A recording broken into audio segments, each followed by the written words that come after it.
Hello दोस्तों। तो कैसे हैं आप सब। आज हम लोगों का टॉपिक है आवेशन। सबसे पहले हम लोग समझते हैं आवेशन होता क्या है। जैसे मान लीजिए हम लोगों का क्या है, कोई वस्तु यानी कि मार्कर है। अब हम लोगों को इस मार्कर को आवेशित करना है। तो इसको आवेशित करने के अलग अलग तरीके हो सकते हैं। सबसे पहले हम क्या बात किए, हम लोग बोले कि ये कोई मार्कर है, ठीक है। अब हम लोग क्या करेंगे, इसको आवेशित करेंगे। तो इसको आवेशित करने के अलग अलग तरीके हो सकते हैं। आप इस किसी भी वस्तु को कितने तरीके से आवेशित कर सकते हैं, आवेशन में हम लोग यही सब बातों का चर्चा करेंगे। सबसे पहले आज हम लोगों का टॉपिक है आवेशन। आवेशन किसको हम लोग बोलेंगे, आवेशन। आवेशन आवेशन हम लोग किसको कहेंगे, तो इसको हम लोग परिभाषा दे सकते हैं। किसी वस्तु को आवेशित करने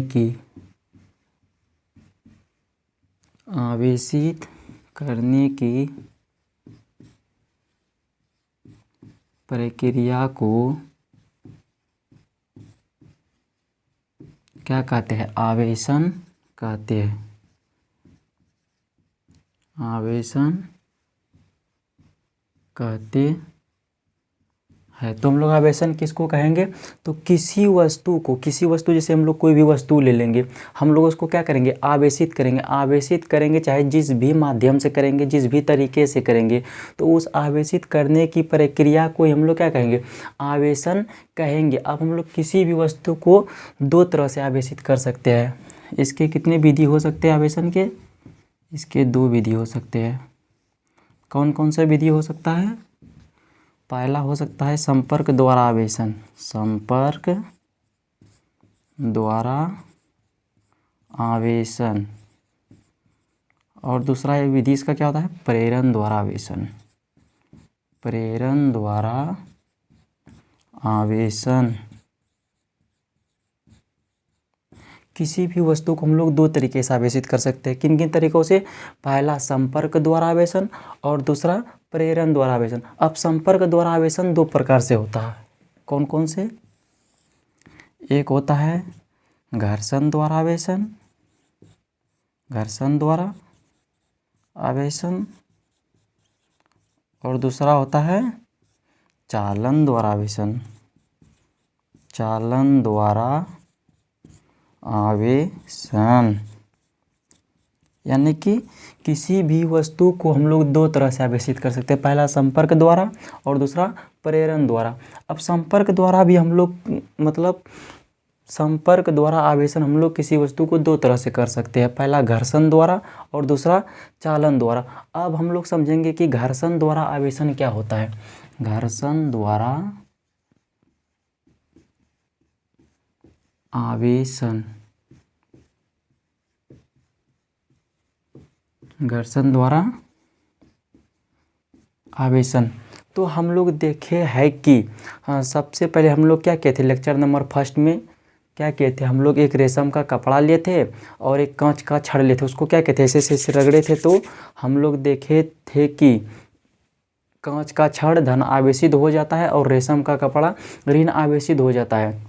इसका आवेशित होने का मुख्य कारण क्या था, जब हम लोग दोनों वस्तुओं को आपस में रगड़ते हैं तो क्या होता है, इसमें से एक वस्तु से इलेक्ट्रॉन दूसरी वस्तु में चला जाता है। यानी कि एक वस्तु इलेक्ट्रॉन खो करके धन आवेशित हो जाता है और दूसरा वस्तु इलेक्ट्रॉन पा करके ऋण आवेशित हो जाता है।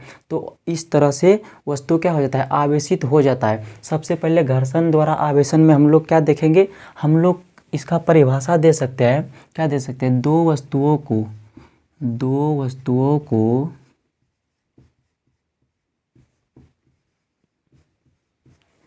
आपस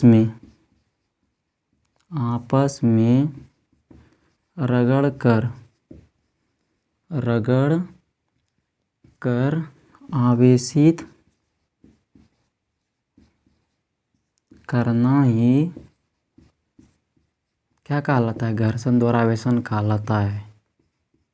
घर्षण द्वारा आवेशन कहलाता है। घर्षण द्वारा आवेशन में हम लोग क्या करते हैं, कोई भी दो वस्तु लेते हैं और उसको आपस में ऐसे ऐसे क्या करते हैं, रगड़ते हैं, और रगड़ने के पश्चात क्या हो जाता है, वो आवेशित हो जाता है। अब हम लोग इसको स्टेप बाय स्टेप समझेंगे। सबसे पहले हम लोग क्या करेंगे, इसका सबसे पहले घर्षण द्वारा आवेशन का परिभाषा क्या हो सकता है। हम लोग तो कह सकते हैं कि दो वस्तुओं को आपस में रगड़कर, घर्षण द्वारा आवेशन में हम लोग दो वस्तुओं को क्या करते हैं, आपस में रगड़ करके ही आवेशित करते हैं। तो हम लोग इसको स्टेप बाय स्टेप समझते हैं कि कैसे आखिर दो वस्तुओं को रगड़कर आवेशित किया जा सकता है। सबसे पहले स्टेप नंबर फर्स्ट हम लोग देखेंगे। स्टेप नंबर फर्स्ट क्या करेंगे हम लोग, जैसे मान लीजिए क्या है, कांच का छड़ है। ये क्या है, कांच का छड़, कांच का छड़। और ये क्या हम लोगों का, रेशम का कपड़ा, रेशम का कपड़ा। सबसे पहले हम लोग क्या किए, कांच का छड़ लिए और दूसरा रेशम का कपड़ा लिए। इस पर प्रारंभ में आवेश कितना है, 0। कांच का छड़ में प्रारंभ में आवेश कितना है, 0 है, और रेशम के कपड़ा पर भी प्रारंभ में आवेश कितना है, 0 है। सबसे पहले हम लोग क्या किए, एक कांच का छड़ लिए और दूसरा रेशम का कपड़ा लिए। अब हम लोग स्टेप नंबर 2 में देखेंगे। Step number second, step number first में हम लोग क्या किए, एक रेशम का कपड़ा लिए और दूसरा लिए कांच का छड़। अब हम लोग स्टेप नंबर सेकेंड में क्या करेंगे, अब हम लोग देखेंगे step number second. Step number second, दोनों को हम लोग क्या करेंगे, स्टेप नंबर सेकेंड में दोनों को आपस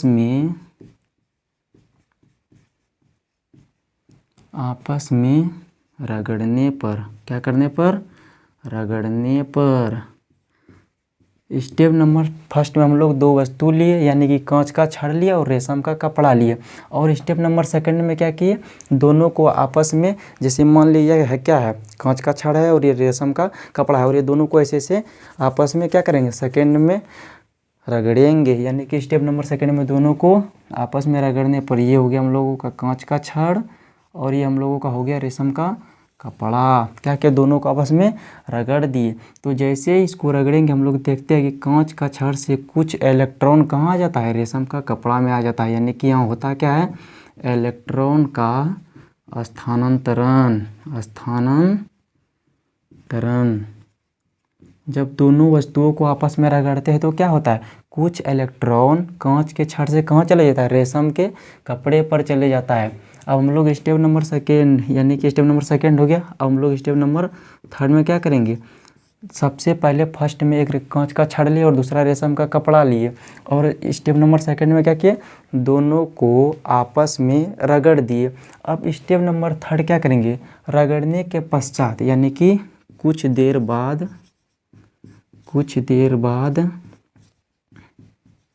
दोनों को अलग करने पर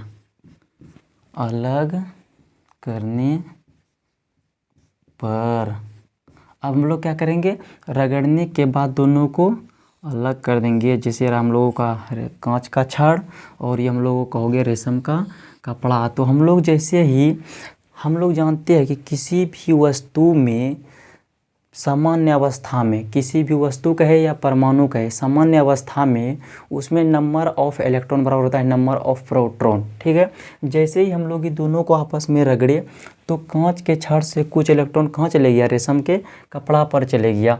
तो हुआ क्या, जितना इलेक्ट्रॉन प्रारंभ में कांच के छड़ में था उतना ही प्रोटॉन भी था, लेकिन कुछ इलेक्ट्रॉन निकल जाने के वजह से इसमें क्या हो गया, धन आवेश की मात्रा बढ़ गया। यानी कि ये छड़ कैसा हो गया, धन आवेशित हो गया।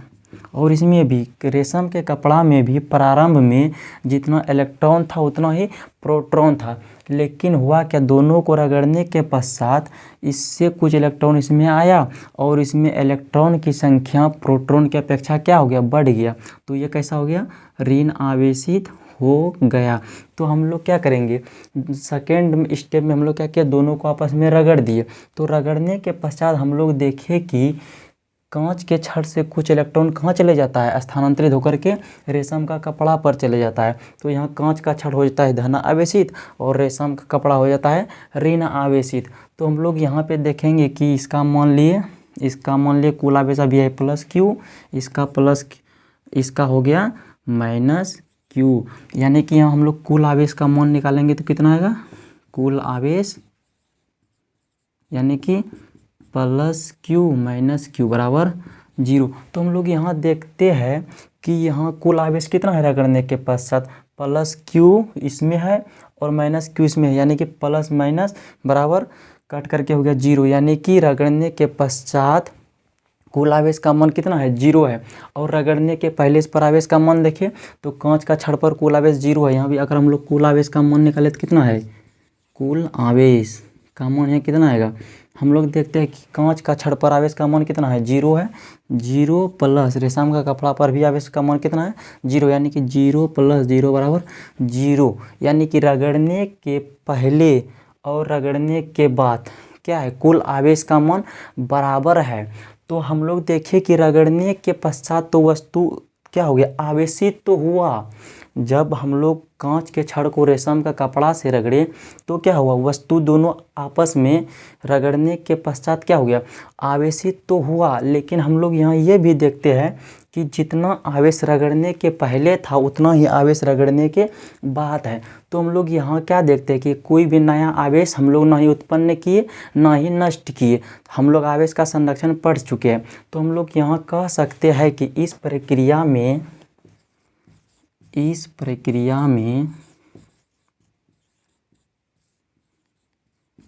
कुल आवेश क्या रहता है, संरक्षित। इस प्रक्रिया में कुल आवेश संरक्षित रहता है। हम लोग यहाँ से देख पाते हैं कि वस्तु को रगड़ने के पश्चात आवेशित तो हुआ पर कोई नया आवेश उत्पन्न नहीं हुआ, यानी कि रगड़ने के पश्चात जितना आवेश था उतना ही रगड़ने के बाद है। यहाँ आवेश का संरक्षण का नियम लागू होता है। अब हम लोग क्या घर्षण द्वारा आवेशन समझ गए। अब हम लोग समझेंगे भौतिक संपर्क द्वारा आवेशन या चालन द्वारा आवेशन। सबसे पहले किसी भी वस्तु को दो तरह से आवेशित कर सकते हैं, एक संपर्क द्वारा और एक प्रेरण द्वारा। संपर्क द्वारा हम लोग दो तरह से आवेशित कर सकते हैं, पहला घर्षण द्वारा यानी कि दो को आपस में रगड़ने के पश्चात जो उत्पन्न आवेश होता है, और दूसरा हम लोग पढ़ेंगे, क्या पढ़ेंगे, भौतिक संपर्क द्वारा आवेशन या चालन द्वारा आवेशन। दूसरा हम लोग पढ़ेंगे भौतिक संपर्क द्वारा आवेशन। भौतिक संपर्क द्वारा आवेशन अब पढ़ेंगे। सबसे पहले हम लोग पढ़े घर्षण द्वारा आवेशन, अब हम लोगों का दूसरा है भौतिक संपर्क द्वारा आवेशन। भौतिक संपर्क द्वारा आवेशन किसको बोलेंगे, हम लोग सबसे पहले इसका परिभाषा देखते हैं। दो वस्तुओं को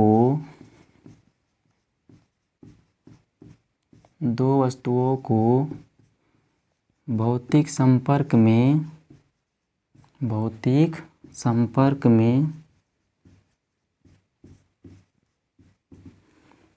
लाकर आवेशित करने की प्रक्रिया को क्या कहते हैं, भौतिक संपर्क द्वारा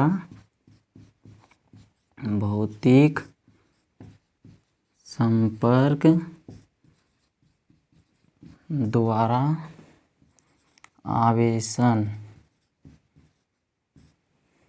कहा जाता है। हम लोग भौतिक संपर्क द्वारा आवेशन में क्या करते हैं, दो वस्तुओं को एक दूसरे के संपर्क में, यानी कि दो वस्तु होता है, हम लोग वे दोनों को एक दूसरे के आपस में लाते हैं और देखते हैं कि वे आवेशित हो जाता है। तो इसमें हम लोग दो वस्तुओं को लाएंगे, तो इसमें वस्तु कैसा होगा, सबसे पहले हम लोग भौतिक संपर्क द्वारा आवेशन में क्या करेंगे, एक आवेशित वस्तु लेंगे। कैसा लेंगे, भौतिक संपर्क द्वारा आवेशन को हम इसका परिभाषा कैसे दे सकते हैं, दो वस्तुओं को भौतिक संपर्क में लाकर आवेशित करने की प्रक्रिया को भौतिक संपर्क द्वारा आवेशन कहा जाता है। सबसे पहले स्टेप नंबर हम लोग इसका फर्स्ट, यानी हम लोग इसको स्टेप बाय स्टेप समझेंगे। स्टेप नंबर हम लोग फर्स्ट क्या करेंगे, एक क्या करेंगे, मान लीजिए कोई वस्तु है, ये कैसा है, आवेशित वस्तु, आवेशित वस्तु कैसा है, आवेशित वस्तु। मान लीजिए इस पर आवेश है, कैसा आवेश है, धन आवेश, कैसा आवेश है, धन आवेश, ठीक है। अब हम लोग ये दूसरा वस्तु ले लिए, ये कैसा है, अनावेशित, अनावेशित। सबसे पहले हम लोग दो वस्तु लिए, एक कैसा वस्तु लिए, आवेशित लिए, और दूसरा अनावेशित लिए। तो हम लोग अब करेंगे क्या कि दोनों को स्टेप नंबर फर्स्ट में हम लोग क्या किया, दो वस्तु लिए, एक वस्तु कैसा है, आवेशित है, और दूसरा वस्तु अनावेशित यानी कि उदासीन है। अब हम लोग स्टेप नंबर सेकेंड में क्या करेंगे, स्टेप नंबर सेकेंड हम लोग क्या करेंगे, इन दोनों को क्या करेंगे, नज़दीक लाएंगे, यानी कि सटाएंगे, दोनों को भौतिक संपर्क में लाने पर अब दोनों वस्तु को क्या करेंगे, हम लोग आपस में सटाएंगे। मान लीजिए हम लोगों का वस्तु हो गया कैसा, आवेशित वस्तु, जिसमें क्या है, धन आवेश है, कैसा आवेश है, धन आवेश है, और ये हो गया अनावेशित वस्तु। तो हम लोग जानते हैं कि किसी भी वस्तु या परमाणु में सामान्य अवस्था में क्या होता है, नंबर ऑफ इलेक्ट्रॉन बराबर नंबर ऑफ प्रोटॉन होता है। और इलेक्ट्रॉन का एक खासियत होता है, वो जो है ना किसी से उतना मतलब नहीं रखता है। जैसे कोई वस्तु है, अब इसको थोड़ा सा भी बाहरी किसी तरह से एनर्जी मिला या किसी प्रकार का हलचल हुआ बाहर में, तो क्या करता है, अपना जगह छोड़ करके दूसरे जगह यानी कि भाग जाता है, निकल करके आ जाएगा। अब हम लोग देखते हैं क्या, इससे इलेक्ट्रॉन इसमें आना शुरू हो जाएगा। जैसे ही इस दोनों को संपर्क में लाएंगे तो वस्तु हम लोग इसका नाम देते हैं ए, इसका नाम देते हैं बी। तो इलेक्ट्रॉन बी से ए में आना क्या हो जाएगा, शुरू हो जाएगा, यानी कि बी से ए में आएगा। तो हम लोग लिखेंगे यहाँ इलेक्ट्रॉन, यहाँ क्या होगा, इलेक्ट्रॉन कहाँ से आएगा, बी से ए में आएगा। यहाँ क्या होगा, इलेक्ट्रॉन का स्थानांतरण, इलेक्ट्रॉन का स्थानांतरण हो गया। यहाँ क्या होगा, इलेक्ट्रॉन का हो जाएगा स्थानांतरण, यानी कि बी से इलेक्ट्रॉन ए में आएगा। जब बी से इलेक्ट्रॉन ए में आएगा तो क्या होगा, पहले इसमें दोनों इलेक्ट्रॉन और प्रोटॉन बराबर था। अब हुआ क्या, जितना इलेक्ट्रॉन बी से ए में आएगा उतना प्रोटॉन क्या हो जाएगा, बी में बढ़ जाएगा। जितना इलेक्ट्रॉन आएगा क्या होगा, उतना ही प्रोटॉन उसमें बढ़ जाएगा। तो हम लोग अब देखते हैं क्या, स्टेप नंबर थर्ड में हम लोग अब क्या करेंगे, कुछ समय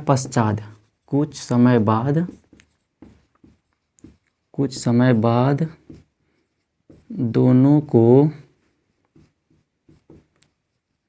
को अलग करने पर, क्या करने पर, अलग करने पर अब हम लोग क्या करेंगे, दोनों को अलग करेंगे। जैसे ही दोनों को अलग करेंगे तो हम लोगों को सबसे पहले क्या हुआ था, यहाँ से कुछ इलेक्ट्रॉन यहाँ आया, जितना इलेक्ट्रॉन बी से ए में आएगा उतना ही ए के प्लस को क्या कर देगा, उदासीन करके ख़त्म कर देगा, यानी कि इसका चार्ज को खा जाएगा, प्लस चार्ज को ख़त्म कर देगा। जितना इससे इसमें आएगा उतना इसका प्लस चार्ज को ख़त्म करेगा, और जितना बी से ए में इलेक्ट्रॉन आएगा उतना ही बी में धन आवेश का मान बढ़ जाएगा। मान लीजिए दोनों अलग करने के पश्चात इसमें आवेश का मान ये रह गया और इसमें भी हो गया, धन आवेश आ गया, ठीक है। अब हम लोग देखते हैं कि क्या देखते हैं, इस दोनों को जब अलग किए तो इसमें पहले जितना क्या था, धन आवेश का मान था उतना नहीं रहा। उतना क्यों नहीं रहा, तो हम लोग देखते हैं कि वस्तु बी से इलेक्ट्रॉन किस में आया, ए में आया। जितना इलेक्ट्रॉन इसमें आया उतना इसका धन आवेश को खा गया। अब हम लोग देखते हैं कि अलग करने के पश्चात कुछ इस तरह का आवेश दोनों में रह जाता है। अब हम लोग इसका नाम क्या दिए है, ए, इसका नाम दिए है बी। अब हम लोग देखते हैं, सबसे पहले हम लोग देखेंगे कि क्या हुआ, मतलब जब संपर्क में नहीं लाए थे तो तब आवेश का मान कितना था। हम लोग यहाँ सबसे पहले इसको नाम दिए ए, इसको नाम दिए बी, माना इस पर आवेश कितना है प्लस क्यू है, ठीक है। इस पर आवेश कितना है प्लस क्यू है, इस पर आवेश है 0। यहाँ कुल आवेश बराबर कितना हो जाएगा, कुल आवेश, अगर हम लोग यहाँ कुल आवेश का मान निकालना चाहे तो कितना होगा, प्लस क्यू प्लस 0 बराबर, यानी कि प्लस क्यू हो गया। अब हम लोग दोनों को भौतिक संपर्क में लाए, तो भौतिक संपर्क में लाए तो इसमें क्या क्या हुआ ये भी समझ लिए। अब फिर भौतिक संपर्क में लाने के बाद कुछ समय पश्चात दोनों को अलग किए, जब अलग किए तो मान लीजिए इसमें प्लस Q1 आवेश हो गया और इसमें प्लस Q2 आवेश हो गया। अब हम लोग यहाँ पे अगर कुल आवेश का मान निकालना चाहे, कुल आवेश का मान निकालना चाहिए, यहाँ क्या होगा प्लस Q1 प्लस Q2। जब हम लोग इसमें कुल आवेश का मान निकालेंगे ना यंत्र से, जब मापेंगे, मापने के पश्चात हम लोगों को पता चलेगा जितना आवेश किससे भौतिक संपर्क में लाने से पहले था उतना ही आवेश भौतिक संपर्क में लाने के बाद भी, यानी कि प्लस Q1 प्लस Q2 बराबर हो जाएगा प्लस Q, यानी कि जितना आवेश पहले था उतना ही आवेश बाद में भी होगा। तो हम लोग इसमें क्या देखते हैं, इसमें भी कुल आवेश का मान क्या है, नियत है, यानी कि संरक्षित है। तो इसका हम लोग एक और परिभाषा भी दे सकते हैं, क्या दे सकते हैं, हम लोग इसको समझते हैं। हम लोग इसमें कह सकते हैं कि किसी आवेशित वस्तु के संपर्क में किसी अनावेशित वस्तु को, किसी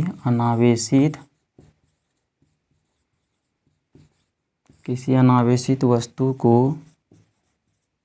लाकर आवेशित करने की प्रक्रिया को क्या कहते हैं, भौतिक संपर्क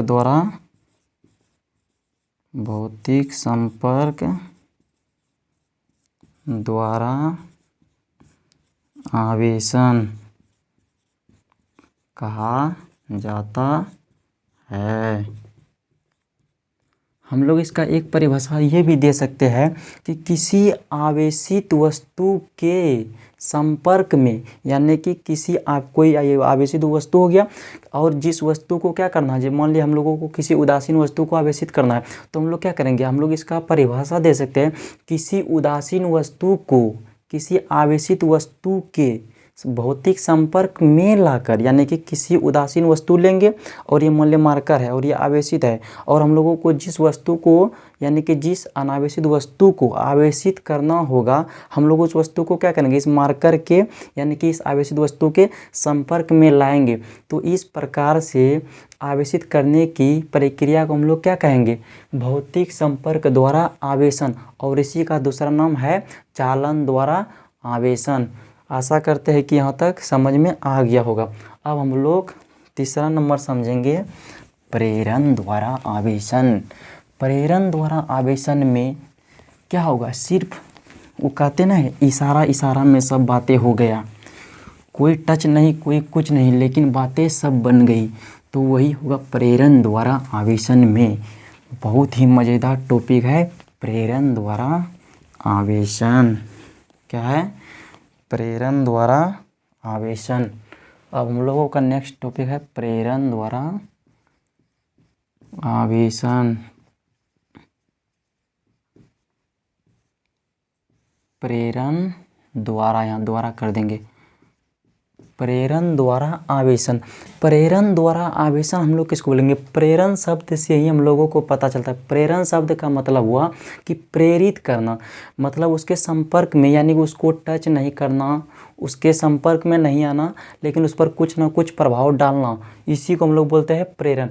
प्रेरण द्वारा आवेशन का हम लोग परिभाषा दे सकते हैं, क्या दे सकते हैं, किसी अनावेशित चालक को आवेशित वस्तु के संपर्क में लाकर आवेशित करने की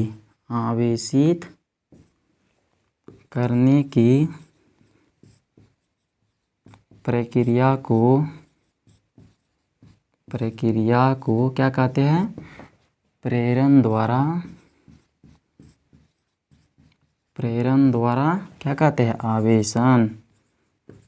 प्रेरण द्वारा आवेशन कहा जाता है। प्रेरण द्वारा आवेशन का हम लोग परिभाषा दे सकते हैं। किसी अनावेशित चालक को किसी आवेशित वस्तु के संपर्क में लाकर आवेशित करने की प्रक्रिया को ही हम लोग बोलते हैं प्रेरण द्वारा आवेशन। प्रेरण द्वारा आवेशन हम लोग क्या करते हैं? सबसे पहले कोई अनावेशित चालक लेते हैं और उसको क्या करते हैं? आवेशित वस्तु के क्या करते हैं? संपर्क में ला करके, संपर्क में यानी कि उसको टच नहीं करते, उसके पास में लाते हैं। सबसे पहले हम लोग इसको समझते हैं। सबसे पहले स्टेप नंबर फर्स्ट हम लोग क्या करेंगे? हम लोग मान लीजिए कोई क्या है? आवेशित वस्तु है और इस पर आवेश कैसा है? धन आवेश है। और ये हम लोग का हो गया कोई अनावेशित चालक, और इसको हम लोग अचालक स्टैंड से क्या करेंगे? मतलब अचालक स्टैंड से इसको लटकाएंगे। अचालक स्टैंड हम लोगों को लेना यहाँ क्यों जरूरी पड़ा? हम लोग यहाँ अचालक स्टैंड इसीलिए क्योंकि हम लोग इसके साथ कोई भी प्रयोग करेंगे तो जो जैसा करेंगे वैसा ही होगा। अगर यहाँ अचालक स्टैंड नहीं लेंगे तो ये चालक होने की वजह से इसके मतलब साथ हम लोग जो भी क्या करेंगे? प्रयोग करेंगे वो सब गड़बड़ा जाएगा, क्योंकि हम लोग जानते हैं कि चालक से होकर के क्या होगा? आवेशों का प्रवाह होता है और इससे धरती के संपर्क में रहेगा तो क्या होगा? कुछ गड़बड़ हो जाएगा। हम लोग जैसा करेंगे वैसा नहीं होगा। इसी कारण से हम लोग इसको अचालक स्टैंड के सहारे रख देंगे। सबसे पहले ये क्या हो गया हम लोगों का? अनावेशित चालक, अनावेशित चालक। और ये हम लोगों का हो गया अचालक स्टैंड, अचालक स्टैंड। ये हो गया हम लोगों का क्या हो गया? कोई आवेशित, क्या हो गया? आवेशित वस्तु। सबसे पहले हम लोग प्रेरण द्वारा आवेशन में क्या करते हैं? किसी अनावेशित चालक को किसी आवेशित वस्तु के संपर्क में लाकर क्या करें? संपर्क में लाकर यानी कि सटाएंगे नहीं। संपर्क में कहने का मतलब हुआ कि उसके पास में ला करके, संपर्क में लाकर आवेशित करने की प्रक्रिया को प्रेरण द्वारा आवेशन कहा जाता है। अब हम लोग स्टेप नंबर सेकंड क्या करेंगे? स्टेप नंबर सेकंड दोनों को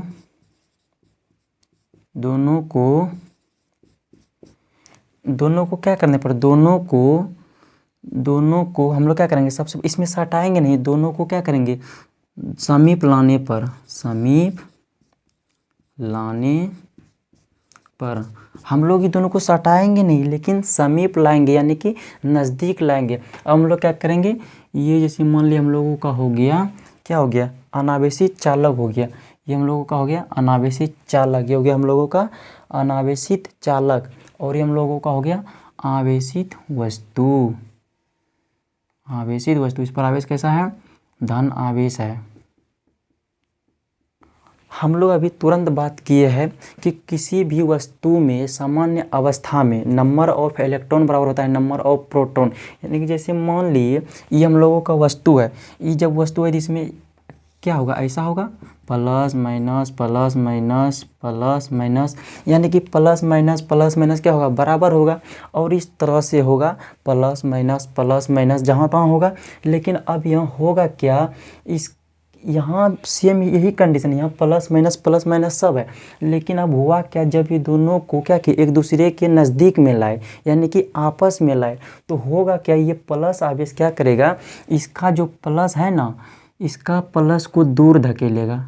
इसका प्लस को दूर धकेलेगा क्योंकि हम लोग पढ़े हैं कि समान आवेश एक दूसरे को प्रतिकर्षित करता है। ये प्लस आवेश इसके प्लस को दूर धकेलेगा और इसके माइनस को क्या करेगा, प्यार से क्या बुलाएगा, पास में बुलाएगा। क्या करेगा, इसके माइनस को आपस में खींच लेगा और प्लस को दूर धकेल देगा। ये कब होगा, जब हम लोग आवेशी चालक को कब लाएंगे, इसके पास में लाएंगे। जैसे हम लोग इसके पास में प्लस आवेश वाले किसी वस्तु को लाए तो हम लोग यहाँ देखते हैं कि इसमें प्लस आवेश होने के कारण क्या करता है, ये इस वस्तु के प्लस आवेश को दूर धकेल देता है और माइनस को अपनी ओर खींच लेता है। तो होता है क्या, वस्तु में आवेश का मान हम लोगों को कुछ इस तरह से दिखाई पड़ने लगता है। तो हम लोग स्टेप नंबर यहाँ हम लोग स्टेप नंबर सेकंड कर चुके हैं। अब स्टेप नंबर हम लोग थर्ड में हम लोग देखेंगे कि इसको क्या करेंगे। जब भाई मान लिए यहाँ पे लोगों का दोस्ती पहले क्या था, बहुत अच्छा था, प्लस माइनस सही तरह से व्यवस्थित था। अब जैसे ये आया तो क्या क्या, ये भाई साहब अपने प्रेमी को अपनी ओर बुला लिया। अब ये बेचारा क्या रह गया, अकेले रह गया। अब ये जैसे अकेला रहा तो फिर रोने लगा कि हमको भी क्या करो, मतलब बचा लो बचा लो बचा लो। अब इसको बचाने के लिए क्या करेंगे, धरती माँ के पास जाएंगे। धरती माँ के पास क्या करेंगे, जैसे मान लिए ये वो हम लोगों का क्या है, धनावेशित वस्तु है यही, ठीक है, आवेशित वस्तु है। ये क्या करा, माइनस को अपनी ओर खींच लिया है और प्लस को इधर छोड़ दिया है, क्योंकि समान आवेश एक दूसरे को विकर्षित करते हैं। अब हम लोग करेंगे क्या, इसको अर्थिंग कर देंगे, इसको करेंगे अर्थिंग हम लोग इसको कर दिए। क्योंकि हम लोग जानते हैं कि धरती माता होती है, वो अपने बालक को कभी भी दुखी नहीं देख सकता है। तो क्या क्या, ई प्लस ई माइनस को अपनी ओर प्यार से खींच लिया, तो अब ये बच गया प्लस। अब ये प्लस बेचारा रोने लगा तो धरती माँ कहा, बालक तुम भी बच सकते हो। इसने कहा कैसे, कहा मैं बताता हूँ। कहा बताइए। तो इसने क्या किया, धरती माता ने कहा, बालक मुझे क्या करो, अर्थिंग कर दो। तो इन्होंने जैसे अर्थिंग किया तो कुछ इलेक्ट्रॉन क्या हुआ, इलेक्ट्रॉन धरती से इस वस्तु में आया, तो इस वस्तु को क्या कर दिया, जितना यहाँ प्लस चार्ज था उतना माइनस आकर के इसको न्यूट्रल यानी कि उदासीन कर दिया। क्योंकि धरती को ओशियन ऑफ इलेक्ट्रॉन कहा जाता है। क्या कहा जाता है, धरती को ओशियन ऑफ इलेक्ट्रॉन यानी कि इलेक्ट्रॉनों का समुद्र कहा जाता है। यहाँ से इलेक्ट्रॉन आएगा और इसमें प्लस को ख़त्म कर देगा। तो जैसे ही ख़त्म करेगा तो अब हम लिखेंगे कुछ समय बाद।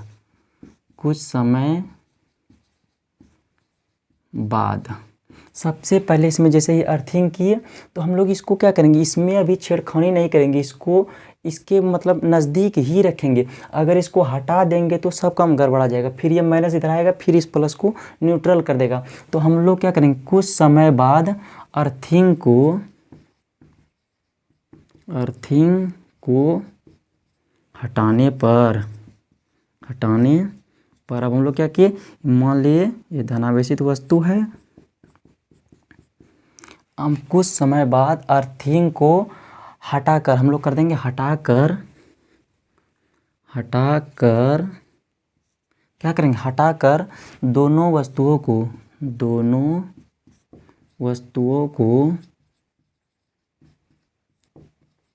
कुछ दूरी करने पर हम लोग क्या किया, अब अर्थिंग को हटा दिए और ये दोनों वस्तुओं को क्या करेंगे, कुछ दूरी करेंगे। तो जैसे मान लीजिए जैसे ये अर्थिंग को हटाएंगे तो हम लोग इस यहाँ से एक स्टेप ऐसा भी देख सकते हैं कि यहाँ से जैसे मान लीजिए ये वस्तु हुआ, ठीक है, इस पर आवेश है, कैसा आवेश, प्लस आवेश है। तो अब ये क्या करेगा, जैसे ही यहाँ से धरती से इलेक्ट्रॉन कहाँ गया, इस नंबर बी में यानी कि ये वस्तु में गया, तो इसका प्लस आवेश को खा जाएगा, तो इसमें सिर्फ बचेगा इस तरह से आवेश दिखने को मिलेगा। यानी कि जैसे धरती से इलेक्ट्रॉन इसमें आएगा और इसका प्लस आवेश को क्या कर देगा, न्यूट्रल कर देगा। तो हम लोग क्या करेगा, इस आवेश का मान इसमें वस्तु बी में सिर्फ माइनस दिखने को मिलेगा ऐसे। अब ऐसे दिखने को मिलेगा तब हम लोग क्या करेंगे, कुछ समय बाद अर्थिंग को हटाकर दोनों को अलग कर देंगे, यानी कि बहुत दूर कर देंगे। जब बहुत दूर करेंगे, यदि यहाँ हम लोग देखते हैं कि प्लस आवेश अभी भी इस माइनस को क्या करा, अपने और खींच करके रखा है। तो जैसे हम लोग दूर करेंगे तो देखेंगे कि ये माइनस आवेश क्या करेगा, ऐसे करके क्या हो जाएगा, वितरित हो जाएगा पूरे वस्तुओं में। तो हम लोग देखते हैं कि ये वस्तु कैसा हो गया, माइनस हो गया, यानी कि माइनस से चार्ज से आवेशित हो गया। तो हम लोग यहाँ से कह सकते हैं कि जब दो वस्तुओं को क्या किया जाता है, यानी कि जब किसी अनावेशित चालक को किसी आवेशित वस्तु के संपर्क में लाया जाता है तो वो अनावेशित चालक क्या हो जाता है, आवेशित हो जाता है। तो इसी प्रक्रिया को हम लोग बोलते हैं प्रेरण द्वारा आवेशन। क्या बोलते हैं, प्रेरण द्वारा आवेशन। तो हम लोग यहाँ करेंगे क्या, ये हम लोग चालक स्टैंड से जोड़ दिए। इस चालक को तब तक नहीं हटाएंगे जब तक कि क्या करेंगे, इसको अर्थिंग करने के बाद ये अपना पूरे वितरित ना हो जाए। अगर हम लोग इसको पहले ही हटा दे तो क्या हो जाएगा, प्लस माइनस फिर आपस में यानी कि पूर्व अवस्था में आ जाएगा, जैसा था उसी तरह से सजावट में आ जाएगा। तो हम लोग यहाँ देखते हैं कि इसको अगर ए नाम दे और इसको बी नाम दे तो हम लोग यहाँ देखते हैं कि ए में जो आवेश है और इसका इससे कोई लेना देना नहीं है, लेकिन ये बी कैसा हो गया, माइनस, यानी कि ऋण आवेशित हो जाता है या हो गया। ठीक है, आशा करते हैं प्रेरण द्वारा आवेशन क्लियर हो गया होगा। अब हम लोग यहाँ से बढ़ते हैं आगे। अब हम लोगों का एक छोटा सा टॉपिक है। छोटा सा टॉपिक क्या है, अब हम लोग ये देखते हैं कि हम लोगों का एक टॉपिक है। टॉपिक का नाम तो ऐसे कुछ खास नहीं है, फिर भी बहुत इम्पोर्टेंट है, बहुत इम्पोर्टेंट है। जैसे हम लोग अब नेक्स्ट समझते हैं कि जैसे हम लोग किसी वस्तु को आवेशित करते हैं तो चाहे आवेशित करने की जो भी प्रक्रिया हो तो उसमें होता क्या है, या तो वस्तु को इलेक्ट्रॉन देते हैं या तो वस्तु से इलेक्ट्रॉन निकालते हैं। तो होता क्या है, तो हम लोग यहाँ से कह सकते हैं किसी अनावेशित वस्तु को आवेशित करने पर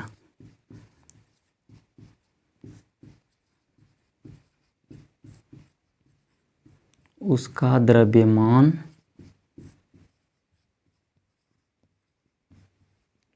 द्रव्यमान बदल जाता है।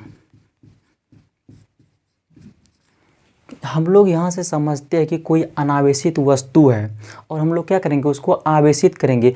तो जब किसी अनावेशित वस्तु को आवेशित करेंगे तो हम लोगों को देखने को मिलेगा कि उसका जो द्रव्यमान जो था ना पहला, यानी कि पहले उसमें कुछ ना कुछ परिवर्तन आ जाता है, या तो घट जाता है या बढ़ जाता है। ये कब होता है, जब वस्तु को हम लोग आवेशित करते हैं। हम लोग जानते हैं कि किसी वस्तु को आवेशित करते हैं तो या तो उससे इलेक्ट्रॉन लेते हैं या तो उसको इलेक्ट्रॉन देते हैं हम लोग। और ये भी जानते हैं कि एक इलेक्ट्रॉन का वजन कितना होता है, यानी भार है 9.1 गुना 10⁻31 kg। हम लोग जानते हैं कि इलेक्ट्रॉन का भार होता है 9.1 गुना 10⁻31 kg। अब फिर हम लोग दूसरा बात ये भी जानते हैं कि किसी भी वस्तु को आवेशित करने के दौरान या तो वस्तु को इलेक्ट्रॉन दिया जाता है या तो इलेक्ट्रॉन लिया जाता है। अब हम लोग ये देखेंगे कि जब किसी वस्तु से इलेक्ट्रॉन निकाला जाएगा तो जब एक इलेक्ट्रॉन निकाला जाएगा, अगर मान लें किसी वस्तु से एक इलेक्ट्रॉन निकाला जाता है तो क्या होगा, उसके साथ में इतना द्रव्यमान भी निकल जाएगा, क्योंकि ये एक इलेक्ट्रॉन का वजन होता है, यानी कि उसका इतना द्रव्यमान होता है। अगर किसी वस्तु से एक इलेक्ट्रॉन निकालेंगे तो वो क्या होगा, अपने साथ में इतना वजन भी यानी कि इतना द्रव्यमान भी लेकर के चले जाएगा।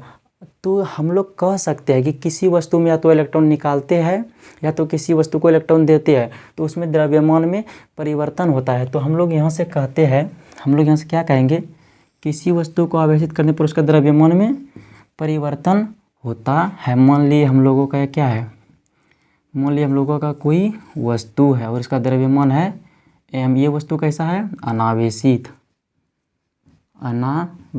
है। मान लिया हम लोगों का कोई वस्तु है और इसका द्रव्यमान है m और ये वस्तु कैसा है, अनावेशित है। अब हम लोग इसको क्या करेंगे, आवेशित करेंगे। हम लोग आवेशित किसी वस्तु को दो ही तरीके से कर सकते हैं, या तो इलेक्ट्रॉन उसे निकालेंगे या तो उसको इलेक्ट्रॉन देंगे। सबसे पहले हम लोग क्या करेंगे, इसको इलेक्ट्रॉन देने पर हम लोग पहला क्या करेंगे, इस वस्तु को इलेक्ट्रॉन देंगे। अगर इस वस्तु को इलेक्ट्रॉन देंगे तो ये कैसा हो जाएगा, ऋण आवेशित हो जाएगा, ऋण आवेशित। और हम लोग क्या जानते हैं, ऋण आवेशित पदार्थों में इलेक्ट्रॉनों की अधिकता होती है। जब मान लिए कि इस वस्तु को इलेक्ट्रॉन देते हैं तो इसमें क्या होगा, इसका पहले वजन कितना था, यानी कि इसका द्रव्यमान था m। अब हम लोग क्या करेंगे, इस वस्तु को इलेक्ट्रॉन देंगे तो सामान्य अवस्था में नंबर ऑफ इलेक्ट्रॉन बराबर क्या है, नंबर ऑफ प्रोटॉन था। ठीक है, तो यहाँ नंबर ऑफ इलेक्ट्रॉन बराबर नंबर ऑफ प्रोटॉन है। तो हम लोग यहाँ क्या करेंगे, इलेक्ट्रॉन देंगे।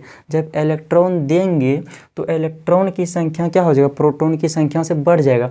मान लिए कि हम लोग n इलेक्ट्रॉन दिए, हम लोग इस वस्तु को n इलेक्ट्रॉन दे रहे हैं तो n का मान कितना होगा, n इलेक्ट्रॉन का मान प्रोटॉन की संख्या से बढ़ जाएगा, यानी कि n गुना, मतलब जितना प्रोटॉन था उतना की संख्या में n बढ़ जाएगा। हम लोगों ने माना कि इसको n इलेक्ट्रॉन दिया, तो n इलेक्ट्रॉन देने के बाद हुआ क्या, तो n गुना, अगर हम लोगों ने n इलेक्ट्रॉन दिया तो n गुना इतना क्या हो जाएगा, द्रव्यमान इसमें क्या हो जाएगा, बढ़ जाएगा। यानी कि किसी वस्तु को इतना इलेक्ट्रॉन देंगे तो वो अपने साथ क्या करेगा, इतना गुना n, यानी कि इतना द्रव्यमान गुना n क्या करेगा, अपने साथ में लेकर के जाएगा। तो यहाँ क्या होगा, डेल्टा m, यानी कि जितना इसका द्रव्यमान पहले था उससे डेल्टा m क्या हो जाएगा, बढ़ जाएगा। यानी कि जितना इलेक्ट्रॉन इसको हम लोग दिए n गुना एक इलेक्ट्रॉन का द्रव्यमान इसमें बढ़ जाएगा। ये कब होगा, तो जब वस्तु को हम लोग इलेक्ट्रॉन देंगे, यानी कि ऋण आवेशित वस्तु को। अब हम लोग इसको क्या करेंगे, अनावेशित वस्तु को आवेशित करने के लिए हम लोग पहले क्या किए, इलेक्ट्रॉन दिए। अब हम लोग क्या करेंगे, इलेक्ट्रॉन निकालने पर हम लोग किसी भी वस्तु को आवेशित करने के लिए दो ही काम कर सकते हैं, या तो इलेक्ट्रॉन दे सकते हैं या तो इलेक्ट्रॉन निकाल सकते हैं या खींच सकते हैं। हम लोग इसको क्या किया, मान लीजिए कोई वस्तु है, इसमें जितना इलेक्ट्रॉन था हम लोग क्या किए, उससे कुछ इलेक्ट्रॉन निकाल लिए। कुछ इलेक्ट्रॉन निकाल लेंगे तो वस्तु कैसा हो जाएगा, धन आवेशित, क्योंकि पहले नंबर ऑफ इलेक्ट्रॉन बराबर नंबर ऑफ प्रोटॉन था। अब कुछ इलेक्ट्रॉन निकाल लिए तो क्या हो गया, प्रोटॉन की संख्या इसमें बढ़ गया। तो अब जैसे हम लोग की मान लिए कि इस वस्तु से n इलेक्ट्रॉन निकाले तो अपना साथ में n गुना इतना क्या करेगा, द्रव्यमान लेकर के चले जाएगा, अपने साथ में बाहर हो जाएगा। तो अगर मान लिया, अगर इस वस्तु का पहले क्या था, द्रव्यमान m था, तो इसमें से कितना होगा, इसमें घट जाएगा कितना, जितना इलेक्ट्रॉन निकलेगा उतना गुना एक इलेक्ट्रॉन का द्रव्यमान। तो हम लोग क्या कहेंगे, किसी वस्तु से अगर इलेक्ट्रॉन निकालेंगे तो उस वस्तु का क्या हो जाएगा, द्रव्यमान घट जाएगा। तो हम लोग यहाँ से क्या समझ सकते हैं, किसी अनावेशित वस्तु को, मान लीजिए कोई अनावेशित वस्तु है, इसको हम लोग क्या करेंगे, आवेशित करेंगे। तो इसमें आवेशित जैसे इसको करेंगे तो इसका द्रव्यमान में परिवर्तन आएगा। हालांकि हम लोग को पता नहीं चलता है, पता क्यों नहीं चलता है, क्योंकि एक इलेक्ट्रॉन का द्रव्यमान कितना बहुत बहुत बहुत कम है, तो इसी कारण से हम लोगों को पता नहीं चल पाता है। तो हम लोग क्या करेंगे, तो जब किसी वस्तु को आवेशित करते हैं तो उसका द्रव्यमान में परिवर्तन आता है। तो परिवर्तन कैसे आता है, अगर वस्तु से इलेक्ट्रॉन निकालेंगे तो उसके मतलब द्रव्यमान में क्षति होगा, अगर वस्तु को इलेक्ट्रॉन देंगे तो उसके द्रव्यमान में वृद्धि होगा। तो आशा करते हैं आज का क्लास यानी कि आज का लेक्चर अच्छे से समझ में आया होगा। और आप लोग को एक बात बता दूं कि डिस्क्रिप्शन बॉक्स में PDF लिंक दिया हुआ है, वहां जा कर के डाउनलोड कर सकते हैं। तब तक के लिए बाय बाय।